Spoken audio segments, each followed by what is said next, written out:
औज़ुबिल्लाहिमिनश्शैतानिर्रजीम बिस्मिल्लाहिर्रहमानिर्रहीम अस्सलाम वालेकुम। स्टूडेंट्स, उम्मीद करता हूँ कि आप सब खैरियत से होंगे और आप सबको वेलकम एक मरतबा फिर सेकंड ऑनलाइन क्लासेस में।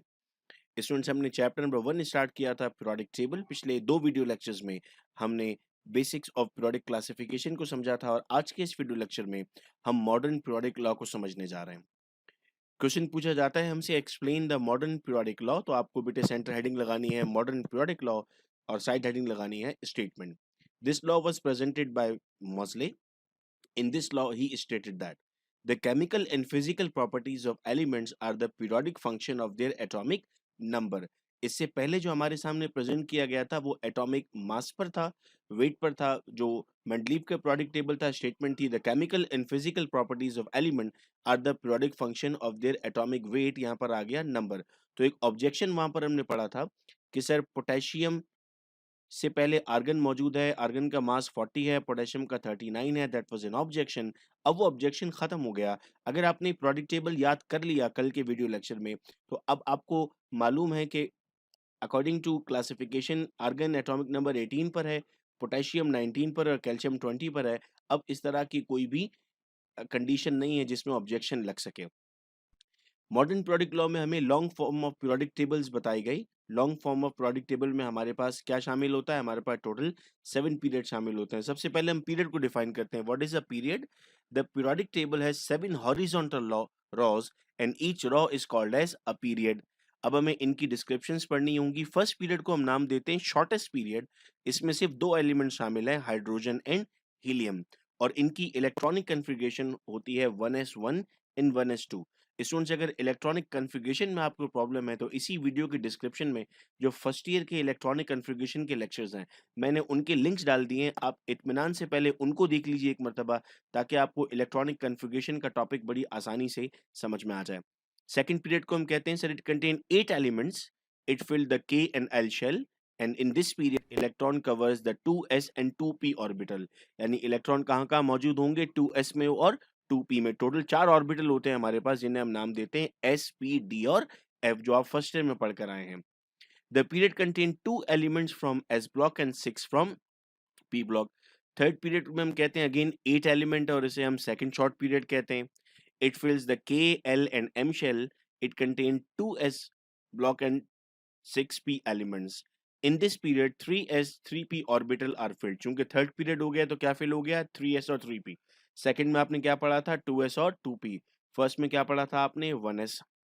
नेक्स्ट हमारे पास आता है sir fourth period. It contain 18 elements and is called as a long period. Fifth में भी हमारे पास 18 एलिमेंट्स होते हैं और इसे हम सेकंड लॉन्ग पीरियड कहते हैं। And the six period is named as the longest period because इसमें कितने एलिमेंट्स हैं? 32। फर्स्ट में 2 थे तो आपने शॉर्टेस्ट का नाम दिया, फिर 8 एलिमेंट्स थे तो आपने शॉर्ट का नाम दिया, फिर 18 थे तो आपने लॉन्ग का नाम दिया, और 32 पर आप कह रहे हैं कि it is the longest period. Seventh period को स्टूडेंट्स हम नाम देते हैं इनकम्प्लीट पीरियड। इनकम्प्लीट पीरियड क्यों नाम दे रहे हैं? बिकॉज जो भी अब नई डिस्कवरीज हो रही है एलिमेंट्स की, वो इसी पीरियड में रखी जा रही हैं। तो हम इस वक्त ये डिक्लेयर नहीं कर सकते कि ये पीरियड कंप्लीट है। स्टूडेंट, ये टेबुलर फॉर्म में भी हमें याद होना चाहिए, समराइज हो जाएगा यहाँ पर। और वो बच्चे जिन्हें पीरियोडिक टेबल याद है उन्हें ये वाला हिस्सा बहुत आसानी से अब याद हो जाएगा।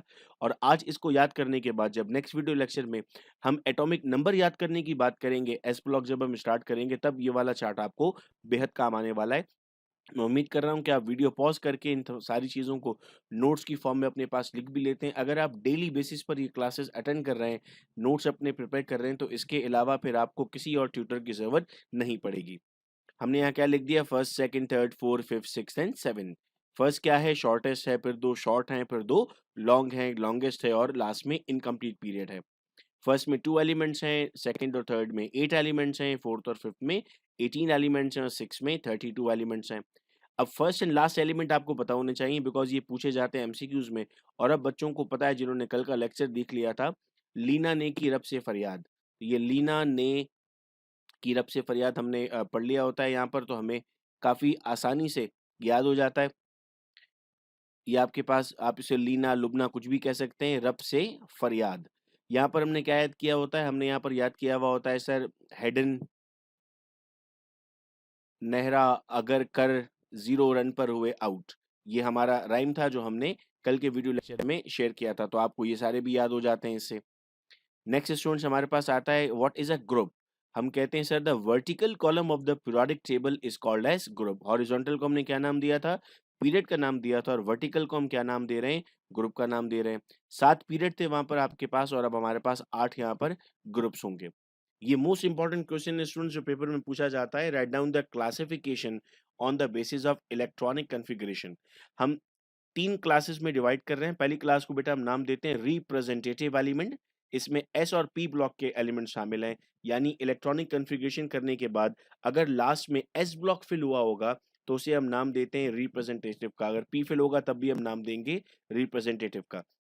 The elements having their valence electron in their S shell, जो वैलेंस इलेक्ट्रॉन एस शेल में होंगे वो क्या कहलाएंगे, एस ब्लॉक कहलाएंगे। ग्रुप 1A से लेकर ग्रुप 2A के जितने भी मेंबर्स हैं वो सब इसका पार्ट बनेंगे।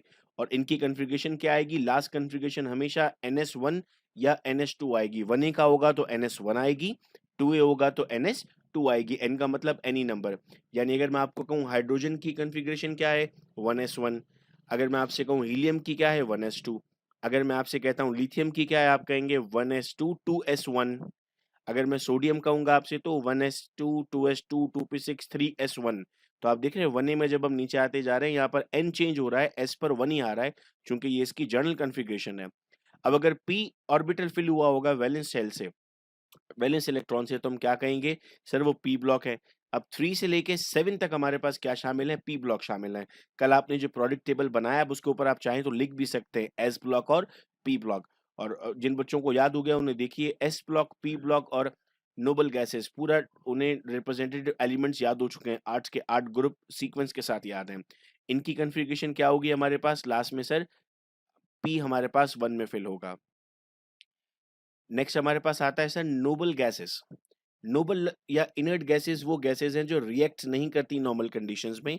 हीलियम, आर्गन, नियॉन, क्रिप्टन, ये रिएक्शंस नहीं करते। क्यों नहीं करते सर, रिएक्शन किया जा रहा होता है इलेक्ट्रॉन को ऑक्टेट रूल को फॉलो करने के लिए, आउटर मोस्ट सेल में 8 इलेक्ट्रॉन कंप्लीट करने के लिए। हीलियम के अलावा इन तमाम के आउटर मोस्ट सेल में 8 इलेक्ट्रॉन्स ऑटोमेटिकली होते हैं, तो इनको और बॉन्ड फॉर्म करने की जरूरत नहीं होती। इनकी जनरल इलेक्ट्रॉनिक कॉन्फ़िगरेशन क्या बनती है, NH2 NP6। तो आउटर मोस्ट में देखिए 8 इलेक्ट्रॉन हमेशा पूरे होंगे, और जब 8 इलेक्ट्रॉन होंगे तो इन्हें किसी से रिएक्शन करने की जरूरत नहीं है, तभी हमने इन्हें नोबल गैसेस या इनर्ट गैसेस या फिर इन्हें हम जीरो फैमिली का नाम भी देते हैं।